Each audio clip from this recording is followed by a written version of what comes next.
Plus de 1500 visiteurs pour le 5e salon de l'emploi au Luc.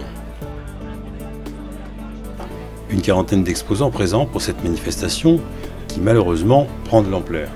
C'est Pôle emploi qui a choisi les entreprises, qui les a sélectionnées. Comment ? Sur leur notoriété, sur leur capacité à embaucher. Voilà. Et ensuite, on a sélectionné les demandeurs d'emploi suivant les métiers qui étaient proposés. Comment, à un moment donné, mettons en adéquation le besoin réel des entreprises avec les formations et les filières de formation qu'il convient de mettre en place. Ce qui est intéressant, c'est le contact direct avec l'entreprise.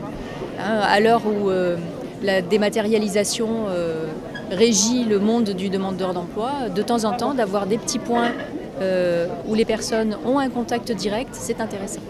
Rien que dans le Var, il y a une quinzaine de forums cette année, donc plus d'un par mois. Les entreprises jouent le jeu, elles viennent. Tout à fait, c'est vrai qu'elles viennent. Alors, on a des entreprises qui sont là depuis 5 ans. On a diversifié un petit peu avec les châteaux, les vignobles, puisqu'on est une région quand même liée à la viticulture.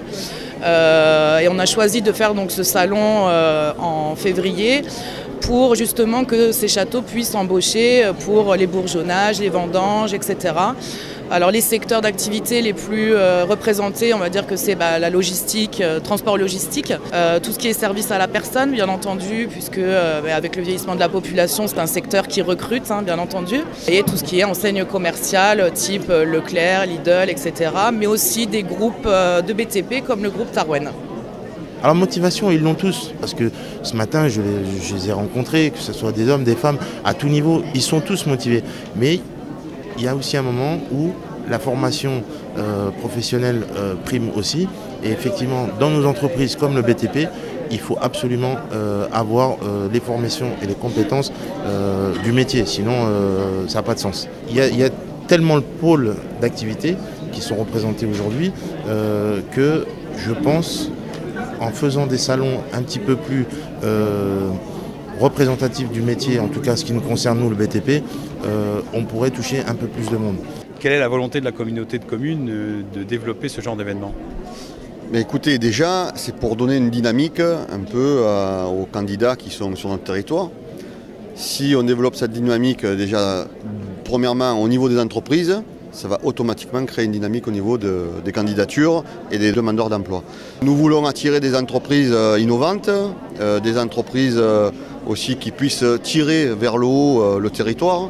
Var Ecopole est une vitrine et surtout un outil formidable pour le futur de notre territoire. Certes, le public fait son travail, le privé aussi, mais il faut absolument tendre les passerelles au milieu. Et les passerelles entre les deux, c'est le partenariat public-privé. Il faut l'amplifier. L'outil numérique, par exemple, et le développement de la fibre optique. Pourquoi à Cœur du Var, on est prêt à investir 2 500 000 € sur 4 ans sur le territoire Cœur du Var? C'est parce qu'on pense que la fibre optique est évidemment l'avenir, en créant notamment des nouveaux métiers.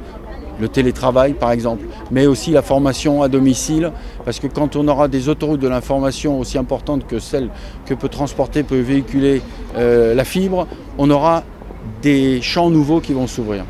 Ouais, moi je ressors avec quand même deux propositions, donc je dois appeler cet après-midi pour voir, et puis donc voilà. Je trouve que c'est très bien. En fait, je suis déjà venue au Salon des Arcs et c'est vrai que je suis revenue ici pour revoir des employeurs que j'avais déjà rencontrés.